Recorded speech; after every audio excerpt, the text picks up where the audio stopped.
Hello everyone. நம்ம இன்னைக்கு என்ன பார்க்க போறோம்னா ப்ரைஸ் ஆக்ஷன் ட்ரேடிங். அதில் சீரியஸ் 6. இந்த சீரியஸ் 6ல் மார்க்கெட்டோட ஃபேஸஸ்னால் ஒன்றும் இல்லை, up trend, down trend, consolidation. Already நீங்கள் கேள்விப்பட்டிருப்பீங்க. ஸோ இதுதான் நம்ம சீரியஸ் 5ல் ஒரு இன்ட்ரோவாக நம்ம பார்த்துருந்தோம். ஸோ இப்போ இதை கொஞ்சம் டீட்டெயில்டாக நம்ம பார்ப்போம், ஓகேங்களா. மார்க்கெட்டில் மொத்தம் 3 விதமான ஃபேஸஸ் இருக்குது. ஒன்று அப் ட்ரெண்ட் சொல்லுவாங்க, இல்லைனா அதை மார்க்அப் அப்படின்னு சொல்லுவாங்க, இல்லை டவுன் ட்ரெண்ட் சொல்லுவாங்க, இல்லைனா மார்க் டவுன் அப்படின்னு சொல்லுவாங்க. தேர்ட் ஃபேஸ் பார்த்தீங்கன்னா கன்சாலிடேஷன் ஆர் ரேஞ்ச் பவுண்ட் மார்க்கெட்னு சொல்லுவாங்க. அதை ரெண்டாக பிரிக்கலாம். ஒன்று அக்குமுலேஷன், அடுத்தது டிஸ்ட்ரிபியூஷன், ஓகேவா. அக்குமுலேஷன்னா ஒன்றும் இல்லை, மார்க்கெட் எப்பெல்லாம் ஒரு லோ பாயிண்டில் வருதோ அது வந்து ஒரு அக்குமுலேஷன் ஃபேஸ்ன்னு சொல்லுவோம். அங்கே தான் நிறைய பேர் வந்து பையிங்கான இன்ட்ரெஸ்ட்டை வந்து கொண்டு வருவாங்க. டிஸ்ட்ரிபியூஷன்னா ஒன்றும் கிடையாது, அது வந்து ஒரு ஹையஸ்ட் பாயிண்ட்னு எடுத்துக்கலாம், இல்லை ஒரு சப்ளை ஜோன் அப்படின்னு கூட எடுத்துக்கலாம்.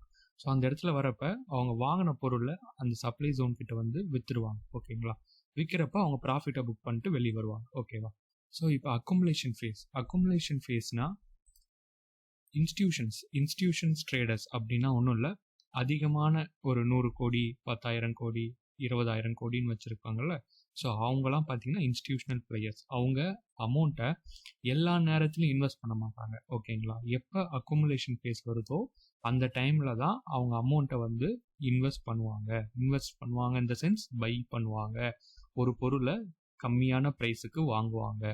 அப்போ ஹியூஜ் நம்பர் ஆஃப் ஷேர்ஸ், அவங்க இப்போ 10,000 கோடி வச்சுருந்தாங்கன்னா மொத்தமாக அந்த 10,000 கோடியும் ஒரே டைமில், இப்போ டே 1னா டே 1லே வந்து எல்லா அமௌண்ட்டையும் போட்டுற மாட்டாங்க, ஓகேங்களா. நிறைய ஆர்டர்ஸ் அதுக்கு தேவைப்படுறதுனால, இப்போ ஒரு எக்ஸாம்பிளுக்கு நான் இங்கே ரைட் சைடு பார்த்தீங்கன்னா விப்ரோவோட சார்ட் எடுத்திருக்கேன். நான் இங்கே ஒரு பாக்ஸ் மாதிரி ஒன்று வரைகிறேன். ஸோ இந்த ட்ரையாங்கிள் பாக்ஸ் பார்த்தீங்கன்னா ஒரு ரேஞ்ச் மாதிரி இருக்கும், ஓகேங்களா.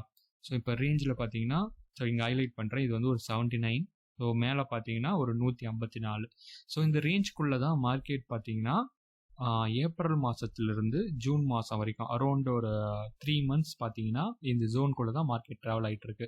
ஸோ இந்த டைமில் அவங்க இந்த 80 ரூபாயிலிருந்து 154 ரூபாய் ஆகி போயிருக்கா. ஸோ இந்த பீரியடில் தான் அவங்க அமௌண்ட்டை எல்லாத்தையும் வந்து டிஸ்ட்ரிபியூட் பண்ணி டிஃப்ரெண்ட் டைப்ஸ் ஆஃப் ஆர்டரில் அவங்க வந்து பிளேஸ் பண்ணுவாங்க. ஸோ அப்படி பிளேஸ் பண்ணி முடிச்சதுக்கப்புறம் பார்த்தீங்கன்னா ஒரு சர்டன் பாயிண்ட் ஆஃப் டைமில் இந்த 154ன்ற வேல்யூவை பிரேக் பண்ணிவிட்டு மார்க்கெட் வந்து ஒரு பெரிய ஒரு ஐ வந்து கிரியேட் பண்ணியிருக்கு. 368 ரூபாய் வந்து இந்த விப்ரோன்ற ஸ்டாக் வந்து கிரியேட் பண்ணியிருக்கு. ஸோ அக்குமுலேஷன் பொறுத்த வரைக்கும் என்ன நம்ம தெரிஞ்சுக்க வேண்டியதுன்னா, இந்த டைமில் மார்க்கெட்டில் நிறைய பிளேயர்ஸ் வந்து அவங்க ஆர்டர்ஸை வந்து பிளேஸ் பண்ணுவாங்க. அது என்ன ஆர்டர்ஸ்னால் பை ஆர்டர்ஸாக இருக்கும், அதுவும் ஹியூஜ் குவான்டிட்டியாக இருக்கும். ஒரே டைமில் பிளேஸ் பண்ண மாட்டாங்க, டிஃப்ரெண்ட் டைம் செக்மெண்ட்டில் வந்து பிளேஸ் பண்ணுவாங்க. ஏப்ரல் மாதம் கொஞ்சம் பிளேஸ் பண்ணுவாங்க, மே மாதம் கொஞ்சம் பிளேஸ் பண்ணுவாங்க, ஜூன் மாதம் கொஞ்சம் பிளேஸ் பண்ணுவாங்க. ஸோ இப்படி ஆர்டர்ஸ் வந்து பிரித்து பிளேஸ் பண்ணுவாங்க. ஸோ இதை வந்து நம்ம என்ன சொல்லலாம் அப்படின்னா அக்குமுலேஷன் ஃபேஸ், ஓகேங்களா. Accumulation phase. அடுத்தது, ஸோ இங்கே கீழே அதை தான் நான் இங்கே சொல்லியிருக்கோம். இப்போ பல்க் ஆர்டரை வந்து ஒரே ஷார்ட்டில் வந்து பிக் பிளேஸ் வந்து பிளேஸ் பண்ண மாட்டாங்க. ஸோ அப்படி பிளேஸ் பண்ணனா ப்ரைஸ் வந்து ஒரேடியாக ஷூட் அப் ஆகிடும். ஸோ அப்போ சிபின்ற ரெகுலேட்டர் என்ன பண்ணுன்னா, இது மாதிரி நீங்கள் பிளேஸ் பண்ணுறதுனால நிறைய ஸ்பெக்குலேஷன்ஸ் நடக்கும். நிறைய ரிட்டைல் ட்ரேடர்ஸ் எல்லாமே பார்த்தீங்கன்னா ட்ராப் ஆவாங்க. அதே மாதிரி லாஸஸ் வர்றதுக்கு அதிகமான வாய்ப்பு இருக்குன்னு அது மாதிரி பண்ண விட மாட்டாங்க. ஸோ அது பட்சத்தில் so price will shoot up, it break the circuit, lower circuit, upper சர்க்கியூட்னு இருக்குது. ஒரு நாளைக்கு இவ்வளோ ரேஞ்சு தான் ஒரு ஸ்டாக் மூவ் ஆகணும் அப்படின்ட்டு ஒரு கண்டிஷன்ஸ் இருக்குது. ஸோ அந்த கண்டிஷனுக்கு ஏற்ற மாதிரி தான் இவங்க ஆர்டர்ஸ் வந்து பிளேஸ் பண்ணுவாங்க, ஓகேங்களா. ஸோ அதே மாதிரி அவங்க பர்ச்சேஸ் பண்ணுற ஸ்டாக்ஸ் வந்து டிஃப்ரெண்ட் ப்ரைஸ் ரேஞ்சஸில் இருக்கும். ஸோ இங்கே பார்த்த ரேஞ்சஸ் தான் 80லேருந்து 154னா 80ல் கொஞ்சம் ப்ளேஸ் பண்ணுவாங்க, 90ன்ற ப்ரைஸ் வரப்போ கொஞ்சம் ப்ளேஸ் பண்ணுவாங்க, 100ன்ற ப்ரைஸ் வரப்போ கொஞ்சம் ப்ளேஸ் பண்ணுவாங்க. ஸோ இது மாதிரி டிஃப்ரெண்ட் ப்ரைஸ் ரேஞ்சஸில் வந்து அவங்க ஆர்டர்ஸ் வந்து ப்ளேஸ் பண்ணுவாங்க. ஏன்னா அப்போ தான் லிக்விடிட்டி வந்து அவங்களுக்கு கிடைக்கும், ஓகேங்களா. லிக்விடிட்டி யார்கிட்ட இருந்து கலெக்ட் பண்ணுவாங்க? நம்மள மாதிரி ரிட்டைல் ஆர்டர்ஸ் ஸ்டாப் லாஸ் போடுறோம்ல, அந்த ஸ்டாப் லாஸ்லேருந்து வர லிக்விடிட்டியை தான் இந்த இன்ஸ்டிடியூஷன் கலெக்ட் பண்ணி அவங்க ஆர்டரை வந்து ஃபுல்ஃபில் பண்ணிப்பாங்க, ஓகேங்களா. ஸோ இப்போ நெக்ஸ்ட்டு பார்த்தீங்கன்னா இந்த அரௌண்ட் ப்ரைஸ் ரேஞ்ச் பார்த்தீங்கன்னா 100 to 120ன்ற ஒரு எக்ஸாம்பிள் கொடுத்துருக்கேன். ஸோ இந்த பாக்ஸில் பார்த்தீங்கன்னா 80 to 150. ஸோ இந்த ரேஞ்ச்குள்ளே தான் அவங்க வந்து ஓவர் த வீக்ஸாக இருக்கலாம், இல்லை ஓவர் த மந்த்தாக இருக்கலாம், இல்லை ஓவர் த இயராக கூட இருக்கலாம். ஓகேங்களா? ஸோ அது மாதிரி டைமில் தான் அவங்க ஸ்மால் சைஸ்டு ஆர்டர்ஸாக அதை பிரித்து இந்த 10,000 குவான்டிட்டி அப்படி இருக்குன்னா 10,000 டிவைடட் பை எத்தனை டேஸோ இல்லை எத்தனை வீக்ஸோ பிரித்து அதுக்கேற்ற மாதிரி தான் அவங்க ஆர்டரை வந்து பொசிஷன் வந்து பில்ட் பண்ணுவாங்க. ஸோ அதை தான் இங்கே இந்த பாயிண்ட்ஸில் வந்து நம்ம மென்ஷன் பண்ணியிருக்கோம். ஸோ அது முடிச்சுட்டு பார்த்தீங்கன்னா அக்குமுலேஷன் ஃபேஸில் வந்து இன்ஸ்டியூஷன் வந்து building the position slowly in different time intervals. So அதை தான் நம்ம இங்கே கீழே பார்த்தோம். ஏப்ரல், ஜூன், மே சம்திங். ஓகேவா? ஸோ இது வந்து விப்ரோக்கு எடுத்துக்கிட்டோம். ஸோ இது மாதிரி மற்ற கம்பெனிக்கு பார்த்தீங்கன்னா இந்த அக்குமுலேஷன் ஃபேஸ் வேறு மாதத்தில் நடந்திருக்கலாம். ஸோ அதை நம்ம அனலைஸ் பண்ணி நம்ம பார்க்கணும். ஓகேங்களா? ஸோ ட்ரெண்ட் ட்ரேடர் இந்த ஜோனில் பார்த்தீங்கன்னா லாஸ் பண்ணுறதுக்கு அதிகமான வாய்ப்பு இருக்குது. ட்ரெண்ட் ட்ரேடர் பொறுத்த வரைக்கும் பார்த்தீங்கன்னா அக்குமுலேஷன் ஃபேஸில் அவங்க ப்ராஃபிட் பண்ணுறதுக்கு வாய்ப்புகள் ரொம்ப கம்மி. ஏன்னா அவங்க அக்குமுலேஷன் ஃபேஸை வந்து அடாப்ட் பண்ணியிருக்க மாட்டாங்க. ஏன்னா இங்கேருந்து பார்த்தீங்கன்னா இப்படி மார்க்கெட் ஒரு சின்ன அப்பில் போகுது. ஸோ இங்கேருந்து பார்த்தீங்கன்னா மார்க்கெட் மேலே போகும் அப்படின்ட்டு இங்கே பை ஆர்டர்ஸ் போட்டுருப்பாங்க. பை ஆர்டர்ஸ் போட்டுட்டு கீழே வந்து ஸ்டாப் லாஸ் எஸ்எல் வந்து வச்சுருப்பாங்க. ஸோ அப்படி வைக்கிறப்ப பார்த்தீங்கன்னா இங்கே மார்க்கெட் திருப்பி ரிவர்ஸ் ஆகிடுச்சு. ரிவர்ஸ் ஆகி திருப்பி ஒரு ஃபால் கொடுத்துருக்கு. ஸோ இது மாதிரி பட்சத்தில் அவங்க லாஸ் பண்ணுறதுக்கு அதிகமான வாய்ப்பு இருக்குது. ஸோ அதனால ட்ரெண்ட் ட்ரேடருக்கு இந்த ரேஞ்ச் பவுண்ட் மார்க்கெட் வந்து செட் ஆகாது அப்படின்றாங்க. ஓகேவா? ஸோ இந்த அக்குமுலேஷன் ஃபேஸை நம்ம இன்னொன்னா என்ன சொல்லலாம்னா லோ வோலடைல் ஜோன் அப்படின்னு சொல்லலாம். ஓகேவா? Accumulation phase occur after the down trend. இந்த பாயிண்ட் நீங்கள் நோட் பண்ண வேண்டியது, ஒரு டவுன் ட்ரெண்ட் எப்போ நடந்து முடியுதோ அதுக்கப்புறம் தான் அக்குமுலேஷன் ஃபேஸ் வந்து கிரியேட் ஆகும் அப்படின்றாங்க. ஓகேவா? ஸோ இப்போ இங்கே பார்த்தீங்கன்னா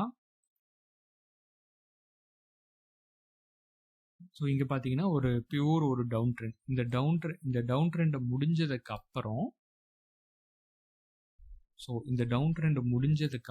பார்த்தீங்கன்னா ஒரு அக்குமுலேஷன் ஃபேஸ் கிரியேட் ஆகுது. தட் மீன்ஸ் 369 கிட்ட ப்ரைஸ் போயிட்டு அதுக்கப்புறம் ஒரு பெரிய ஒரு ஃபால். அந்த ஃபால் நடந்ததுக்கு அப்புறம் பார்த்தீங்கன்னா திருப்பி ப்ரைஸ் வந்து 223 கீழே லோ பார்த்தீங்கன்னா அரௌண்ட் 177.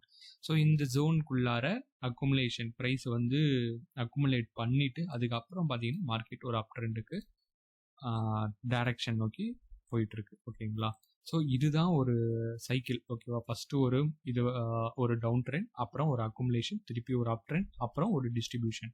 ஸோ இங்கே ப்ரீவியஸாக டிஸ்ட்ரிபியூஷன் எங்கே நம்ம பார்க்கலாம் அப்படின்னா ஸோ இங்கே பார்த்தீங்கன்னா ஒரு டிஸ்ட்ரிபியூஷன் ஃபேஸ். ஓகேவா? ஸோ இந்த இதை வந்து நம்ம டிஸ்ட்ரிபியூஷன் ஃபேஸாக நம்ம சொல்லலாம். டிஸ்ட்ரிபியூஷன். ஓகேங்களா? இந்த டிஸ்ட்ரிபியூஷன் ஃபேஸில் என்ன பண்ணுவாங்க நம்ம பார்த்தது தான். ஓகேங்களா? ப்ராஃபிட் வந்து புக் பண்ணுவாங்க. இங்கேருந்து பை பண்ணிக்கிட்டே வந்த ப்ராஃபிட்டை இவ்வளோ ஹை பாயிண்டில் வந்ததுக்கப்புறம் புக் பண்ணிவிட்டு இதோட டிஃப்ரென்ஸை அவங்க ப்ராஃபிட்டை கலெக்ட் பண்ணிட்டு போயிடுவாங்க. ஓகேங்களா? ஸோ மார்க்கெட் பார்த்தீங்கன்னா அக்குமுலேஷனாக இருக்கும், அப்புறம் ஒரு அப் ட்ரெண்ட் போகும், அப்புறம் ஒரு டிஸ்ட்ரிபியூஷன் இருக்கும், ஒரு டவுன் ட்ரெண்ட் வரும், அப்புறம் அகெயின் ஒரு அக்குமுலேஷன், அப்புறம் திருப்பி ஒரு அப் ட்ரெண்ட். ஓகேவா? ஸோ அதை தான் இங்கே சொல்லியிருப்போம். அக்குமுலேஷன் ஃபேஸ் வந்து ஒரு டவுன் ட்ரெண்டுக்கு அப்புறம் நடக்கும். Accumulation phase also called as low volatile zone. இங்கே பார்த்தீங்கன்னா வோலடைல் கம்மியாக இருக்குது அப்படின்ற. வோலடைல் கம்மியாக இருக்குன்னா பையர்ஸ் அண்ட் செல்லர்ஸோட இன்ட்ரெஸ்ட் வந்து கம்மியாக இருக்கும். அது எப்படி தெரிஞ்சுக்கலாம் அப்படின்னா இங்கே கீழே பார்த்தீங்கன்னா வால்யூம்ஸ் இருக்கா. ஸோ இந்த வால்யூம்லாம் பார்த்தீங்கன்னா ரொம்ப ரொம்ப ரொம்ப ரொம்ப கம்மியாக இருக்குது. இந்த வால்யூம் பார்த்தீங்கன்னா இது வந்து ப்ளூ கலர் லைன் வந்து ஒரு மூவிங் ஆவரேஜோட லைன். ஓகேங்களா? ஸோ இந்த வால்யூம் மேலே ஒரு மூவிங் ஆவரேஜ் இருக்குது.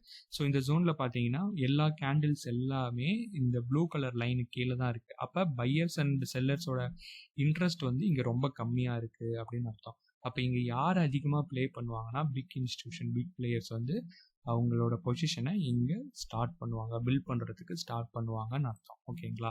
ஒரே டைமில் பண்ண மாட்டாங்க, டிஃப்ரெண்ட் டைம் ஜோனில் பிரித்து அவங்க ஆர்டர்ஸ் வந்து போடுவாங்க. ஓகேங்களா?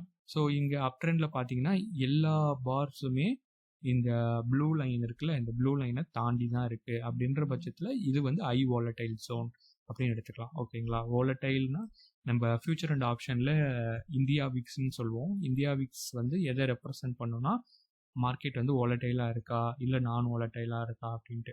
வோலடைலாக இருக்குது, ஹை வோலடைலாக இருக்குது அப்படின்னா அங்கே பையர்ஸ் அண்ட் செல்லர்ஸ் வந்து அதிகமாக இருக்காங்க. மார்க்கெட்டோட நிறைய பிளேயர்ஸ் வந்து உள்ளே வந்து ப்ளே பண்ணுறாங்க. அப்போ ஒவ்வொரு கேண்டிலும் பெரிய பெரிய கேண்டிலாக இருக்கும். லோ வோலடைல் ஜோனில் பிளேயர்ஸ் வந்து கம்மியாக தான் இருக்காங்க.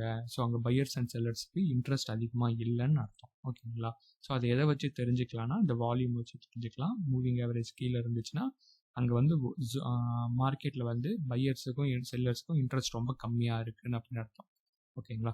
ஸோ இப்போ அப் ட்ரெண்ட் வந்து எப்போ நடக்கும் அப்படின்னா ஆஃப்டர் அக்குமுலேஷன் ஃபேஸ். ஸோ அதை தான் நம்ம இங்கே பார்த்தீங்க.